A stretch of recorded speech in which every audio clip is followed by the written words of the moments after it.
Olá, meu nome é Benny Podlubny e eu sou o Head Global da XP Private. Hoje eu estou tendo o prazer de conversar com duas lendas do empreendedorismo brasileiro, uma história super interessante que eu vou estar trazendo aqui para vocês. Leandro Pinto e Murilo Scarpa Pinto estão aqui ao meu lado para esse bate-papo. Leandro, bem-vindo. Obrigado, Benny. Muito prazer estar aqui com vocês. Murilo, bem-vindo, bom estar contigo. Obrigado pelo convite. Que bom. Leandro, eu acho que eu queria começar contigo, sabendo um pouquinho mais da história da Mantiqueira. Como surgiu, aonde, quando, então, como? Então, queria escutar um pouquinho de você. Eu acho, Benny, que a gente podia dar um passo assim, um pouco atrás, né? Como surgiu a minha história, né? Porque eu sempre fui um menino muito irrequieto, não gostava de estudar, queria sempre trabalhar. E com 10, 12 anos eu já lavava carro, comprava jornal antigo, garrafas, vendia. E eu meu sonho de qualquer pai antigamente era que o filho trabalhasse numa estatal, num Banco do Brasil, numa Caixa Federal, né? E que estudasse. E eu sempre não gostei de estudar. Então eu lembro que eu cheguei um dia e falei, eu já aprendi a multiplicar e subtrair, multiplicar e somar, porque subtrair e dividir não queria aprender. E assinar meu nome, eu quero trabalhar. Eu sempre vim de uma família classe média alta do interior, meus pais tinham confecção, mas tinha uma veia comercial da minha mãe e do meu avô muito forte, né? Eu acho que eu puxei por eles isso. E aí eu fui estudar em São José dos Campos, mas eu também não queria estudar. E aí eu arrumei um emprego. O primeiro emprego meu foi com 15 anos no Banco Auxiliar de São Paulo. Eu comecei como office boy do banco, fui crescendo dentro do banco, porque na época eu tinha datilografia, né? Quem fazia datilografia tinha uma chance maior, né? Na hora de ser contratado. E ali eu tive um primeiro desafio, que foi quando eu fui para a entrevista com o gerente administrativo do banco na época. Ele falou, não estou te entendendo, seu pai é industrial, sua mãe é industrial, e você quer ser office boy do banco? Você está concorrendo com pessoas aqui, olha aqui a profissão do pai, metalúrgico, da mãe, doméstica, e você... Eu falei, a primeira coisa, eu não minto, eu falei a verdade para o senhor, meus pais são isso, mas eu sou eu e eu preciso trabalhar. Eu quero uma vaga. E eu comecei a trabalhar no banco, chato pra caramba, sabe? Mas era o que tinha e era o começo da minha independência, da minha família, porque a partir daquele momento eu falei para meu pai e com a minha mãe, não me mande mais dinheiro, não preciso mais, vocês não precisam mais me sustentar, eu não vou continuar estudando, porque de fato eu não quero mais estudar. E aí eu comecei a minha carreira. Fiquei no banco até 1995, até que meu pai tinha uma fábrica em Minas, fabricava máquinas, então eu não sei porquê, até hoje eu não sei porquê, eu montei uma fábrica de carroça. Eu saí do banco, voltei para Minas e montei uma fábrica de carroça. E eu queria que minhas carroças sempre fossem as melhores carroças que existiam, independente de beleza. E com isso, vendendo qualidade, eu comecei a vender essas carretas. E eu lembro que meu pai ele tinha uma fábrica dessas máquinas, só que as máquinas dele não eram tão boas. E ele falava, pô, meu filho, você tem uma veia comercial, me ajuda a vender as máquinas. Eu falei, pai, o que eu não compro para mim, eu não posso vender para os outros. Aí ele me mandou embora e falou assim, ó, segue sua carreira solo, porque se você não pode me ajudar a vender minhas máquinas, eu também não posso te ajudar a fazer suas carroças. E eu deixei o negócio para ele, né, já estava feito, já tinha uma produção grande, e montei uma loja de máquinas agrícolas. Isso foi no ano de 1985 para 86. Eu tenho 53 anos, naquela época era muito novo, né? Tinha 17 anos, e tinha uma inflação absurda no Brasil. Né? Por isso que eu já passei por vários planos. Né? E eu lembro que, em 86, veio o Plano Cruzado. E aí o Brasil viveu uma euforia, porque os juros baixou muito, a inflação, que era 80% ao mês, caiu para 5%, 6% ao ano, os juros baratearam e todo mundo virou empresário, inclusive eu. E aí eu fui no banco, peguei dinheiro emprestado e achei que estava rico. Né? Você, com 17 anos, né, tinha uma vida, achava que tinha descobrido a pólvora. Né? E, graças a Deus, né, em 87, o plano acabou, eu não era casado, não tinha filho nem mulher, e eu quebrei, porque os juros explodiram, foi aquele voo de galinha muito, muito curto. E aí eu tinha essa loja de máquinas agrícolas, né, meio no final da vida dela já, acabando, fechando ela. E quando eu estava já quase desistindo de tudo mesmo, sabe aquela coisa que você fala assim, cara, não deu certo. Entrou o Juarez, que era um granjeiro, que tinha uma granja de 30 mil galinhas, e falou assim, Leandro, me compra minhas galinhas. Eu virei para ele e falei assim, Juarez, eu estou quebrado, eu não tenho dinheiro para comprar suas galinhas. Mas você pode, se você me alugar a granja, de repente eu posso comprar as galinhas. Ele falou, Leandro, gostei.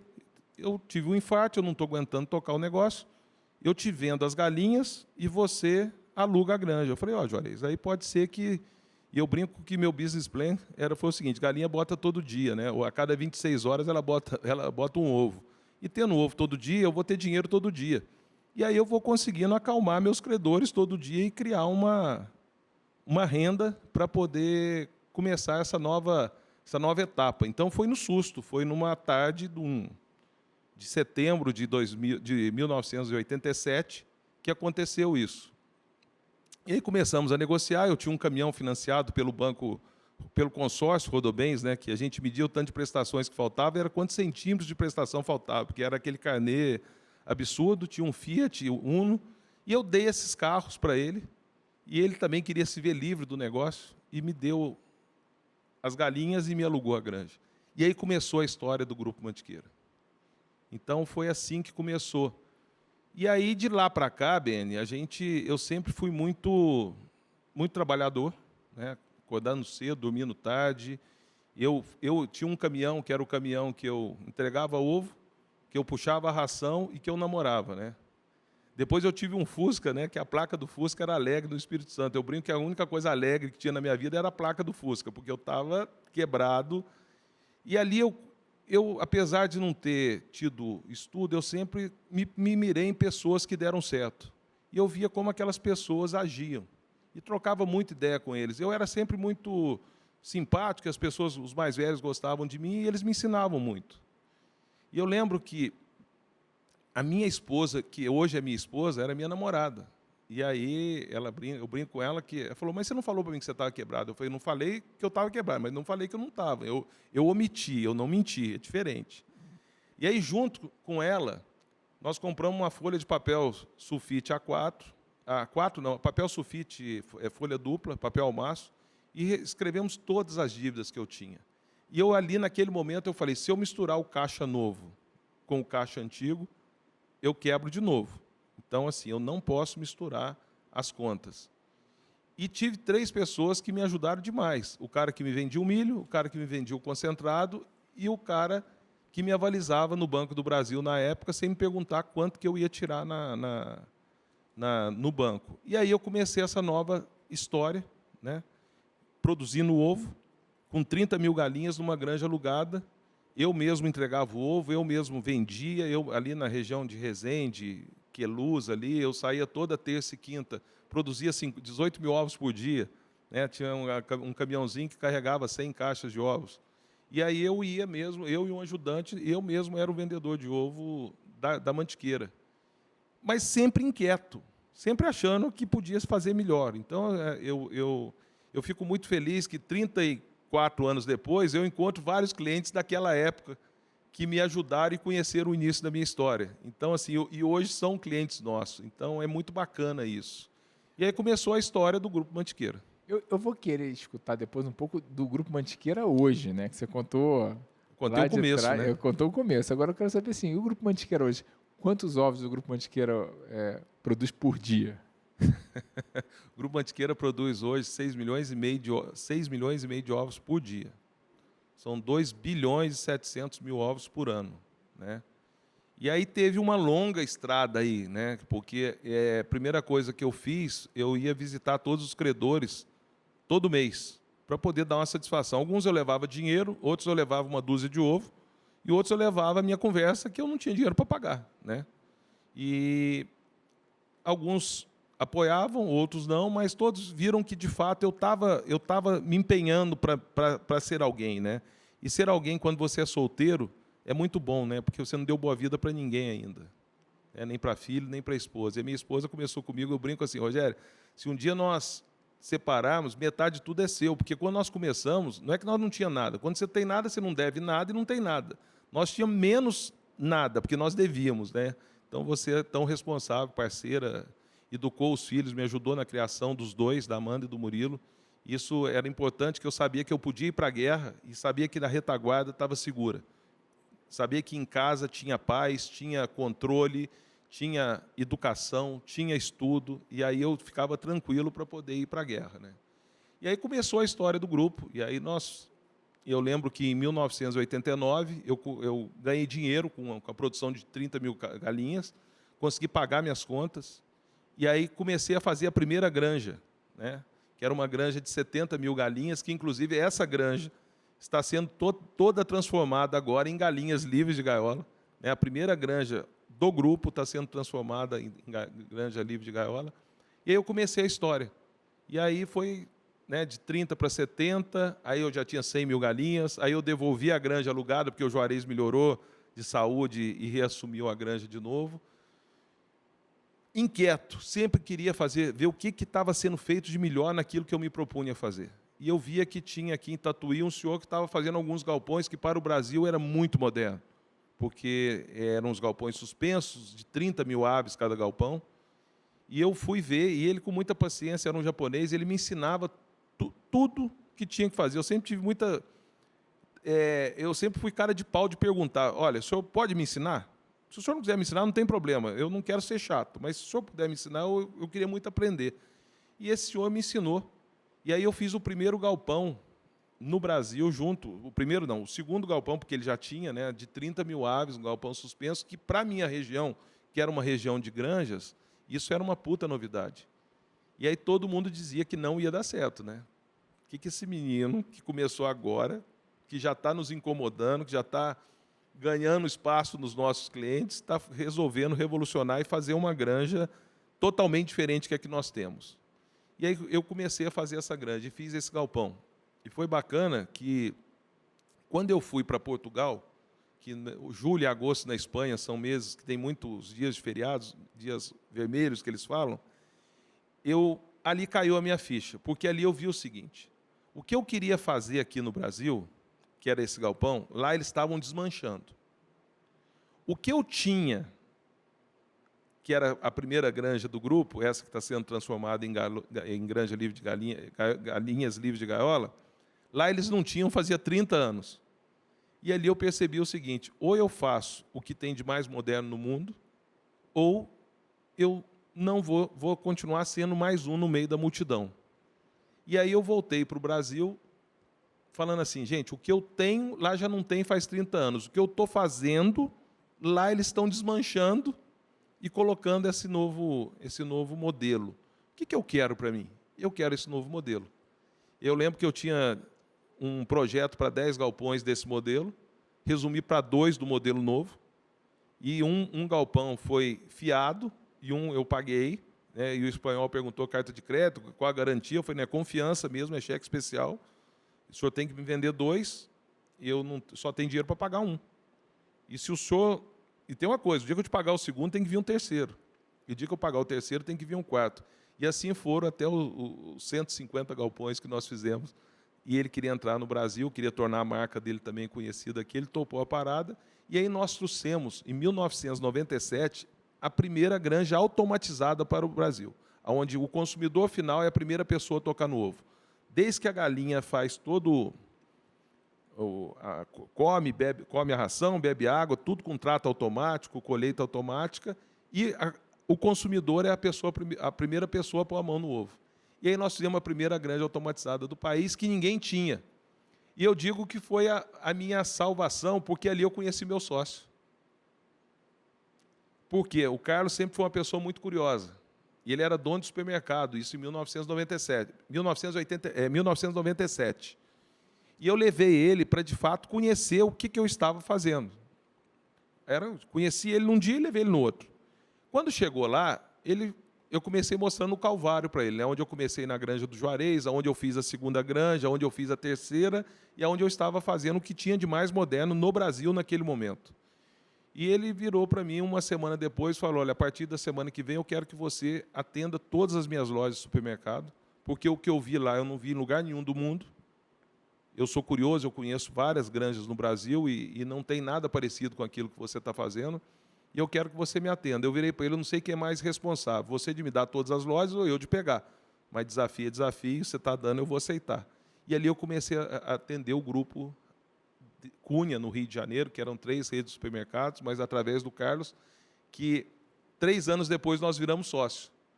Eu brinco que nós viramos cliente, né, e fornecedor, viramos amigo, viramos irmão e, por último, viramos sócio. E aí, em 2000, ele vendeu a rede dele para o grupo Carrefour e eu falei para ele, cara, agora você está novo, rico e desempregado.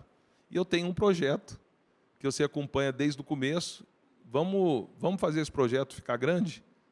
E ele olhou, conversou com a família dele, com os tios, com a família, e gostou do desafio. E ali nós começamos a nossa trajetória, né, no ano de 2000, dia 11 de fevereiro de 2000. E estamos aí sempre trazendo o que tem de melhor, garantindo a sustentabilidade, garantindo o bem-estar animal, estamos garantindo a segurança alimentar, que eu acho que é o mais importante. Você hoje, você tem que colocar na mesa das pessoas aquilo que sirva para você colocar na sua mesa. E aí, o dia que você começa a ter essa disciplina, você sempre vai fazer o melhor, porque se serve para você, serve para todo mundo. Parece que esse é o teu lema desde garoto, né? Você só vende para os outros o que você compra para você. É isso, entendeu? Então, assim, a Mantiqueira, ela preza muito pela qualidade. Ela preza muito pelo relacionamento. Ela preza muito pela transparência. A gente todo dia acorda querendo ser melhor que ontem e pior que amanhã. Porque todo dia a gente tem aprendizados a fazer. Eu brinco que quando a gente terminar de fazer o nosso último galinheiro, né, o último galpão, com certeza ele vai ser melhor que o penúltimo. Porque a gente todo dia aprende mais alguma coisa. Leandro, deixa eu pegar um pouquinho aqui do Murilo, que está aqui com a gente também, batendo papo, né? Murilo, eu queria escutar um pouquinho da sua carreira, né? Você, 28 anos que você me contou, né? Mas que você me contou aqui no nosso backstage que você não começou no Grupo Mantiqueira, né? Você começou fora e depois você foi para lá. Eu queria escutar um pouquinho como foi essa tua carreira profissional e como que você acaba se juntando ao grupo e trabalhando com seu pai. Não comecei de carteira assinada no Grupo Mantiqueira, né? Não assinava carteira quando eu era novinho. Mas eu me mudei muito novo para o Rio, né? Nessa ascensão da Mantiqueira. O primeiro mercado que a empresa foi o Rio de Janeiro e meus pais se mudaram para o Rio. Mas eu fui com 2 anos e o legal é que, apesar de morar no Rio, a gente frequentava muito o interior, que é onde é a granja. A primeira unidade foi em Itanhandu. E eu vivia num caldo cultural muito legal, porque eu tinha os benefícios de uma capital e tudo que ela oferece, mas, ao mesmo tempo, eu frequentava muito o interior, né? Aquela simplicidade, humildade das pessoas, a terra. E eu era hiperativo, né? Acordava de madrugada, 6 da manhã, dormia à tarde, pegava a enxada, saía capinando o quintal. Minha tia tinha uma fazenda, eu gostava muito de ir na fazenda dela também tirar leite. Meu pai me levava muito para a granja, e a granja era meu parque de diversão, né? Eu brincava na paleteira, era meu patinete, eu carimbava a caixa de ovo, ele me pagava, eu brinco que era exploração infantil, ele me pagava R$2 a cada 1000 caixas que eu carimbasse. Mas faz 25 anos isso, né? É muito dinheiro. Teve um dia que eu cheguei cedo, bem, na Mantiqueira, falei, hoje eu vou ganhar dinheiro. Carimbei 3.000 caixas de ovo, 3 carretas de ovo, né? Uma carreta, mais ou menos 1.000 caixas de ovo, saí de lá com R$6. Aquele dia eu me senti... E para mim era uma diversão. Primeiro, estar perto do meu pai, ele me dava muito espaço, né? Ele me jogava mesmo lá no meio do pessoal, no meio da operação.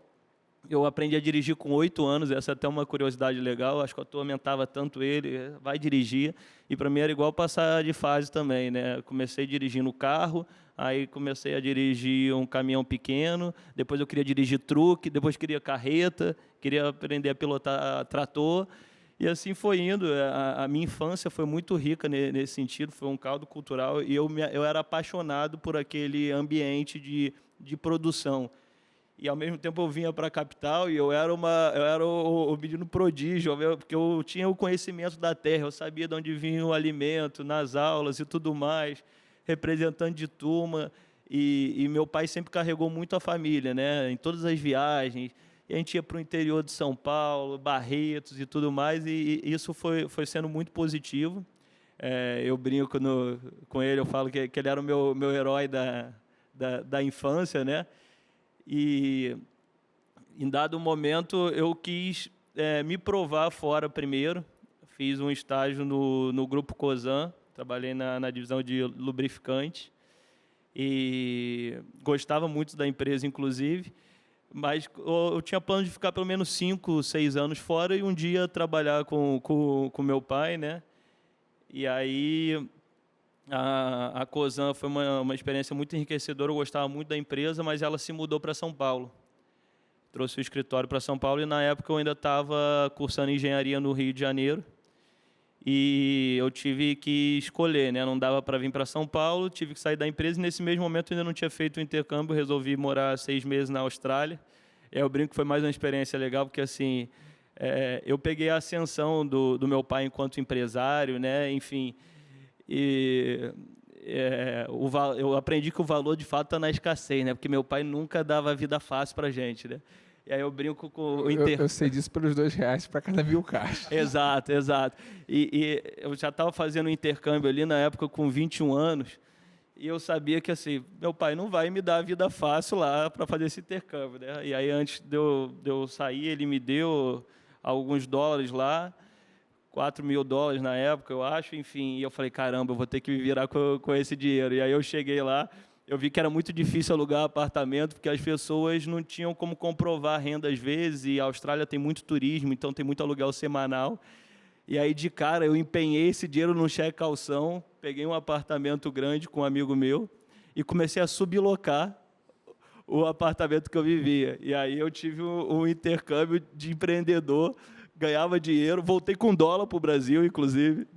Fez intercâmbio e voltou com mais dinheiro. Voltei então. Com dinheiro, eu voltei com dólar para o Brasil. Você inventou o Airbnb antes do Airbnb, foi isso? Exato, exato. Eu vi essa oportunidade, fui um bom estudante na Austrália. Tive uma vida melhor até do que meu pai me dava aqui do Rio de Janeiro. E aí, na volta, eu sempre admirei muito essa força de trabalho do meu pai e sempre tive essa gana também, e eu admirava muito a Ambev, né? Admiro muito a Ambev, inclusive. Queria ter uma carreira onde eu trabalhasse muito, que era o que eu queria, e que eu fosse recompensado. Todo mundo sabe o modelo de meritocracia da Ambev. E eu estava um dia na fase final da Ambev lá, preenchendo. Meu pai entrou no meu quarto, o que você está fazendo? Preenchendo a Ambev, não sei o quê. Aí a gente comentou, na época ele era o único comercial da Mantiqueira, né? Ele vendia os ovos, vendia muito para distribuidores também, enfim. E falou, entrou um gerente comercial lá na Mantiqueira e ele está precisando de um assistente. Aí eu falei, pô, legal, quero me candidatar para essa vaga aí. Na época fiz lá os testes, não sei o que lá, passei para assistente. E aí eu lembro que meu primeiro salário foi menos do que eu ganhava como estagiário na época da Cosan. Falei, caralho, mas é legal que eu vou começar meu calvário aqui na Mantiqueira. E nos últimos anos eu procurei sempre somar, né? Eu falava, não quero chegar aqui para dividir um bolo que meu pai já criou.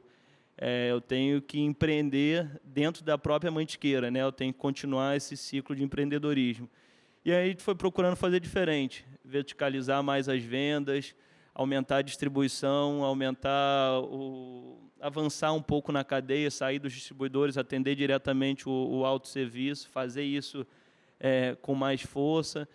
E o Rio de Janeiro, a gente teve uma experiência legal na época, eu lembro que a gente cresceu 2 anos seguidos, mais de 20% de volume e com preço, inclusive, porque a gente vinha avançando na cadeia, como eu já coloquei.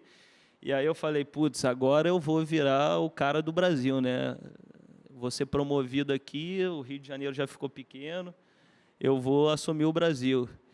E aí, na época, teve uma transição desse que era o gerente nacional de vendas e o meu pai contratou um outro gerente nacional de vendas. Eu falei, putz, grila, que banho de água fria. Meus resultados aqui, o que eu estou fazendo de errado, enfim. E meu pai ele tem dificuldade um pouco na comunicação, mas a intuição dele é um negócio de louco. E eu comecei a entender que ele queria que eu aprendesse outras coisas do negócio. Eu comecei a me aproximar dele e entender quais eram as dores naquele momento, né? E ele, muito visionário, sempre abriu muitas frentes. E nisso tinha uma necessidade de costurar algumas coisas, né? Melhorar, enfim. E eu via que eu estava abrindo frente junto com ele. E, nesse momento, eu entendi que ele queria que eu me aproximasse mais da operação. A operação soluçava em algumas coisas, principalmente na unidade que a gente tinha no Mato Grosso. A unidade do Mato Grosso era o dobro dessa unidade de Minas, que foi a nossa primeira grande unidade. E eu até brinquei com ele na época, não, você quer me jogar na operação? Não tem problema, eu fico aqui, uma semana ou outra eu vou para Itanhandu. Itanhandu era próximo do Rio, né, 3 horas de carro. E aí ele falou, não, mas o nosso problema não está em Itanhandu, nosso problema está lá no Mato Grosso. Aí eu falava, caramba, Mato Grosso, acabei de começar uma pós em São Paulo. Mas tomei gosto, eu cheguei lá, eu vi que era um poço de petróleo, aquele lugar, que a gente precisava lapidar, tinham dificuldades na operação, mas que aquela unidade tinha muito potencial para ser a melhor unidade do grupo, inclusive. E na época topei o desafio, morei 2 anos no Mato Grosso, foi uma época difícil para mim a nível pessoal, né? Eu abri mão da minha vida pessoal, mas foi muito enriquecedor e eu agradeço muito meu pai, ele me frustrou naquele primeiro momento de não me tornar, mas eu agradeço muito a intuição dele, porque me deu uma visão 360 graus da empresa, assim, que é muito positiva para mim até hoje, me fez evoluir muito, né? Eu achava que o que eu mais poderia ajudar naquele momento era abrindo frente comercial. E, na verdade, eu poderia ajudar muito na operação a estruturar todas as frentes que ele já tinha aberto, né? E assim, eu fiquei 2 anos no Mato Grosso, voltei. Quando eu voltei, fui promovido aí a diretor da empresa, com essa pessoa que tinha vindo para o meu lugar, para o lugar que eu queria assumir, respondendo para mim. Assumi o desafio da logística junto também, marketing, é meu cargo atual. E em relação à sucessão, assim, quando perguntam para a gente, né, virou uma chave na minha cabeça que a sucessão ela tem que ser um seguro, claro, tem que estar mapeada, a empresa precisa ter esse seguro, né? Mas, no final do dia, as pessoas estão vivendo muito mais, né? Essas práticas de governança precisam ser rediscutidas. Aposentadoria com 60, com 65 anos, meu pai jovem, cheio de força, e nossa relação é cheia de conflito, discussões, sempre em prol do negócio, terapia pra caramba, minha mãe entrando no meio, a gente sempre tentando remar. Mas o que ficou claro para a gente, eu acho que nos últimos 2 anos, desde que eu voltei do Mato Grosso, é o seguinte, eu não quero ser o sucessor de uma empresa de um tamanho X. Eu posso construir, junto com o meu pai, uma empresa de 2X, 3X, que nos dê tanta satisfação e trabalho, que a gente se complemente, que a gente compartilhe. Então, essa é a experiência bacana que eu acho que a gente vive hoje, né? Independente de sucessão, a gente se soma, a gente se complementa, a gente divide os pesos da arrebentação do dia a dia, o apoio, a estratégia. A gente é entrosadinho, sabe? Às vezes é quase que uma valsa, um ataca, outro defende. Enfim, essa é um pouco da minha história, aí, da minha trajetória e da minha relação com meu pai dentro da empresa. Legal, Murilo, a história maravilhosa. Ô, Leandro, assim, a gente falou um pouco de conflito, mas antes de falar de conflito, que é um assunto que eu quero depois perguntar para vocês, eu queria perguntar assim, como que você foi educando os seus filhos, né, e o Murilo que está aqui do seu lado, para ele se tornar um bom profissional, uma boa pessoa, independente de você saber se ele ia trabalhar contigo ou não. Assim, quais foram os principais valores que você buscou passar? Bom, os valores sempre foram muito enraizados lá dentro de casa pela família, né? Então, assim, a família sempre, nós 4, como nós fomos para o Rio de Janeiro e deixamos o interior, que é onde todo mundo conhece todo mundo, e fomos para o Rio, e lá era nós 4, era nós por nós, né? E assim, a vida disse não para mim. E quando a vida te diz não, é mais fácil, você aceita melhor. Mas quando você pode e diz não, é porque você quer criar pessoas fortes. E foi assim que eu e minha esposa sempre fizemos. A gente sempre quis dar o melhor para eles, o melhor inglês, o melhor estudo, o melhor curso, a melhor escola, mas com limites, nunca esbanjando porque tem. Porque nós queríamos que eles sempre tivessem o sabor da vitória, né? Eles passaram a andar de executiva comigo de 2 anos para cá, porque eu ia na executiva, eles iam lá atrás. Não é o valor da passagem, é porque eu demorei 40 anos para poder ir numa executiva. Então, eu queria que eles... Essa da executiva é novidade. Eu só andei porque estava na promoção. Então, Uma assim, vez. a gente sempre andou muito com eles e com os amigos deles, né? Então, assim, quem ia na melhor condução que a gente poderia patrocinar, voltava na pior. Não era uma condução boa para os dois, entendeu? Não. Então, se um ia de helicóptero para algum lugar, o outro ia de carro. E a volta era ao contrário. Voltava quem foi de helicóptero de carro e ia de helicóptero quem foi de carro. Então, assim, eu acho que mostrar para eles as dificuldades da vida e valorizar cada coisa, não pergunto, eu acho que assim, é muita intuição, é muito intuitivo, né? E assim, é bacana porque há uns 3 anos atrás nós estávamos no Dia dos Pais num restaurante, tomando um bom vinho, eu e ele e a mãe, né, porque a Amanda tinha viajado, e ele falou: pai, eu queria muito te agradecer pelo homem forte que você me criou. Várias vezes eu ficava muito puto com o senhor, porque eu tinha colegas meus que tinham muito menos condição e tinham muito mais boa vida do que eu tinha. O difícil é dizer não, né? O difícil é dizer não, porque quando você diz não, você tem que explicar, ainda mais para o Murilo, um cara questionador, um cara que quer saber por que é não, entendeu? O não é muito mais, o sim é muito mais fácil, mas o sim você cria pessoas fracas. Com o não, você cria pessoas fortes. E eu com a minha esposa sempre tivemos alinhado nisso. Então, assim, foi isso. Murilo, está claro que a sua admiração pela forma que você foi educado, né? Assim, tá... Tem uma curiosidade aí, né? Que primeiro que eu e minha irmã, a gente pôde viver a ascensão do meu pai, né? E ele tinha muito medo de quebrar. Essa sempre... Não podia quebrar de novo, ele né? era Já agarrado, tinha quebrado né? uma vez. E aí tem curiosidades, assim, eu lembro que um dia das crianças, né, a gente estava já melhor de vida, e aí a gente foi no shopping e ele deu 2 presentes lá de Dia das Crianças e um relógio da Nike na época, que era moda, para mim e para minha irmã. A gente chegou em casa: mãe, meu pai não está gastando muito não, será que a gente não vai quebrar de novo? Mas o que eu acho mais legal, Benny, e é uma coisa que eu quero passar para os meus filhos também, quando eu tiver, meu pai é doido para ser avô, eu acho que dinheiro demais emburrece um pouco e te tira a atração, sabe? O meu pai nunca deu vida boa, assim, era engraçado, isso até brinco com ele. Vida boa era perto dele, longe dele, você que descasque seu abacaxi. Então, ele dificultava tudo, assim. Claro, eu tive um carro quando eu fiz 18 anos, carro legal, mas era um carro usado, né? Assim, o valor, de fato, estava na escassez. E eu agradeci ele esse dia, porque ele foi criando uma raiva em mim, no bom sentido, uma ambição de, tipo assim, eu tenho que correr atrás do meu, porque se eu for esperar vir dele, não vai vir, né? E quando eu entrei na empresa, foi muito nesse sentido, né?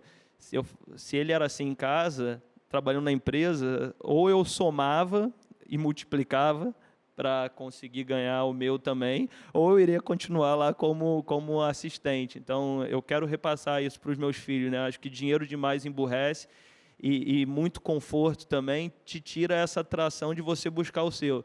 Lá em casa tem muito claro o seguinte: o dinheiro do meu pai e da minha mãe, o patrimônio deles, e o nosso, que é o que a gente constrói, né? Perto deles, ok, fora deles, eu e minha irmã, a gente segue carreira solo para construir a nossa vida. Ô, Murilo, e fora essa parte de educação, quando você observa assim, seu pai como executivo, empresário, o que você admira mais nele? Você falou um pouco de intuição, mas eu queria Vê se tem alguma característica assim que você fala assim, pô, essa aqui eu quero puxar para mim, eu quero ser igual. Tem 3 coisas que eu admiro nele, assim, a primeira, elas andam juntas, assim, que é a visão e a coragem, sabe? Assim, ele enxerga lá na frente e às vezes eu fico tentando decifrar o que ele está querendo com aquela situação, porque com certeza ele já enxergou alguma coisa que não está mapeada, ele não está sabendo dizer às vezes. Então ele está sempre enxergando lá na frente. E a coragem que ele tem, assim, no bom sentido, no bom sentido, no mau sentido também, que dá medo às vezes, né, de mudar, de ousar. O movimento que a gente está fazendo de Galinhas Livres, né, a gente está destruindo o nosso negócio, que já não é mais pequeno, e começando de novo uma nova história, um novo capítulo, graças à visão dele, graças à coragem dele, de ousar mais uma vez, agora com patrimônio, não é mais começando a vida, agora com família, mas ele é incansável nesse sentido. E outra coisa que é uma característica que eu carrego e procuro ser no dia a dia, é uma mistura de agilidade com humildade, assim, sabe? A gente traz o tempo todo para a empresa a realidade. Ele fala uma frase, eu respeito todos que são pequenos, porque um dia eu fui muito pequeno.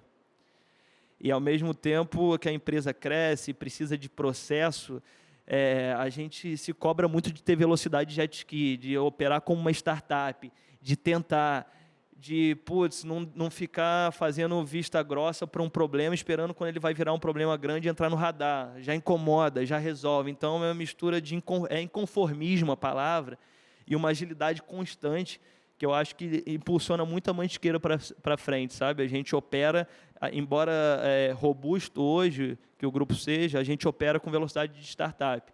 Ele cobra essa ousadia, cobra retorno, atende cliente. Eu sei que eu tenho que atender todas as ligações de todos os clientes, porque se eu não atender, vai tocar o telefone dele, ele vai atender. E se ele pode atender, qual que é a desculpa que eu não tenho para atender?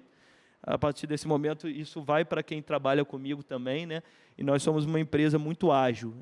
Eu já trago esse ensinamento dele hoje e aplico no meu dia a dia da empresa para a gente continuar assim. Legal. Eu queria voltar naquele tema do conflito de família, pais e filhos, até a terapia apareceu no meio aqui da discussão. Como que vocês resolvem um conflito profissional sendo pai e filho trabalhando juntos? E aí, eu acho que vale a pena contar uma história de sucesso, uma história assim, né? Como vocês trataram. Beni, eu acho assim, a sorte entre eu e ele, entre pai e filho, que existe o amor.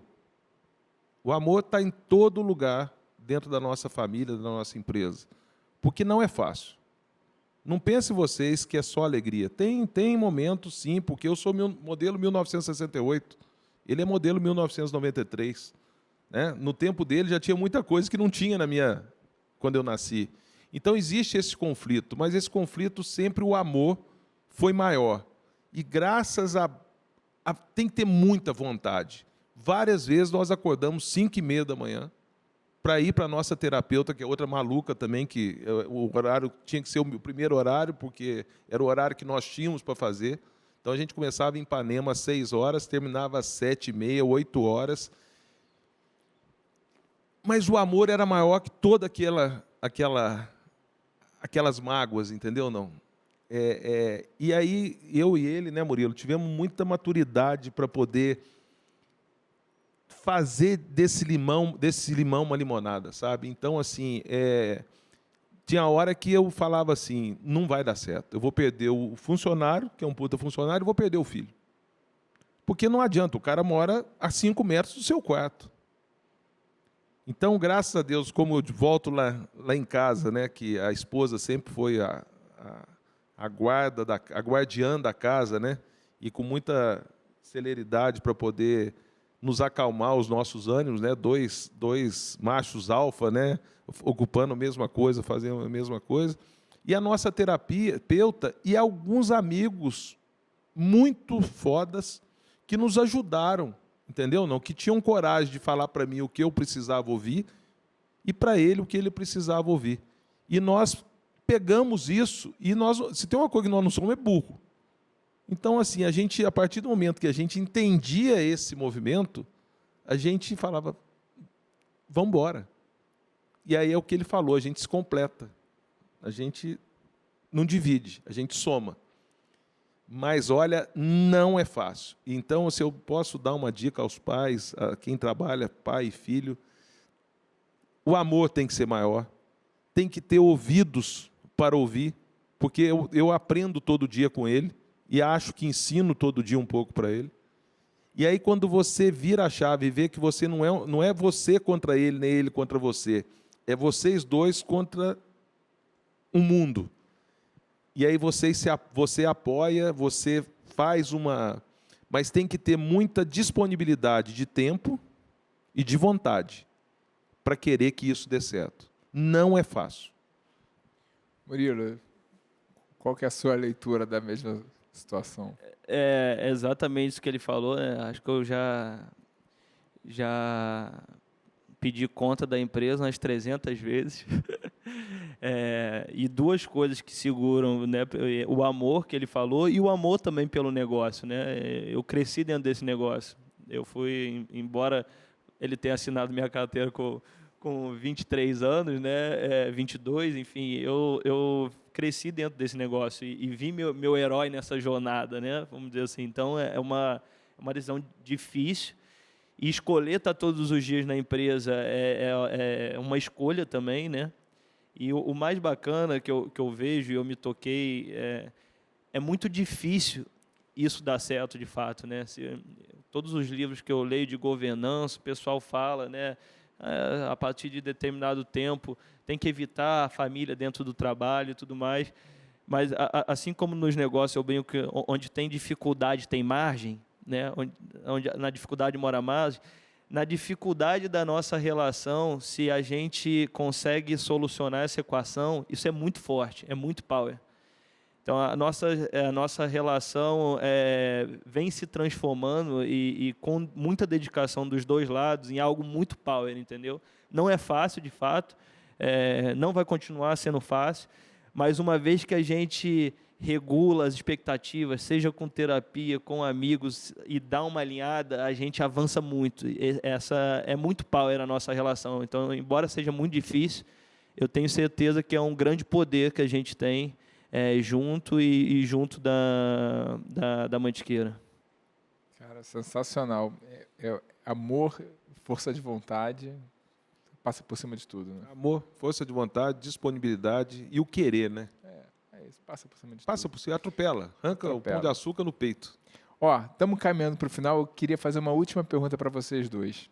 Eu queria escutar um pouquinho do legado da família e da Mantiqueira para a sociedade. O que vocês querem deixar para o mundo?